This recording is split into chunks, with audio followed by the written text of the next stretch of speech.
Aguirre Pénéry. Tout d'abord, merci à toutes les personnes qui se sont déplacées pour venir à le concert. Et merci au groupe, c'est sympa. Donc, depuis plusieurs années, on assiste à une progression de l'extrême droite en Europe et à la diffusion de ces idées nauséabondes au sein du champ politique traditionnel, bien aidé par les gouvernements de droite ultralibérales, comme les gauches social-démocrates qui représentent ce discours et mettent en œuvre des parties entières de leur programme, que ce soit par la chasse aux hommes et au sans-papier, la violence répression des mouvements, des contestations sociales, etc., etc. À côté des partis officiels, la nébuleuse des groupes d'extrême droite radicale voit une poussée de son audience.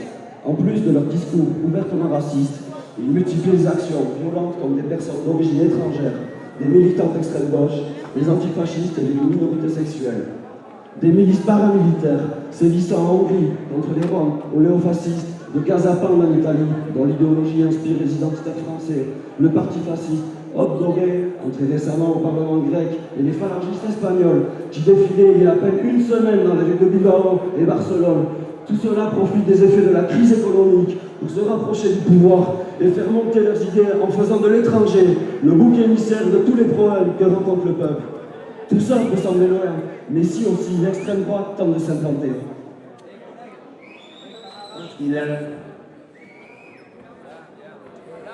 Aguirre.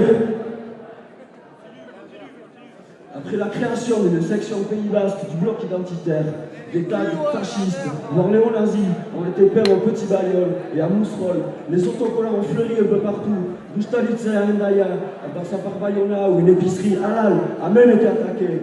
En ces temps de changement politique en escolaire, il est temps d'envoyer un message fort à tous ces nostalgiques de Pétain, Franco et Mussolini. Nous ne laisserons pas vos malheurs s'implanter ici. Escolaire est une terre antifasciste et nous ferons tout pour qu'elle reste. Il est important que chacun prenne la mesure de ce qu'il se passe et réagisse en conséquence, car seuls nous ne pouvons rien, mais ensemble nous pouvons tout. Nous ne laissons pas le char libre et contre la valeur haineuse, faisant valoir la solidarité de classe, la liberté des peuples et des personnes, la justice sociale et l'égalité pour toutes et tous. Encore une fois, la lutte antifasciste ne se passera pas dans les urnes.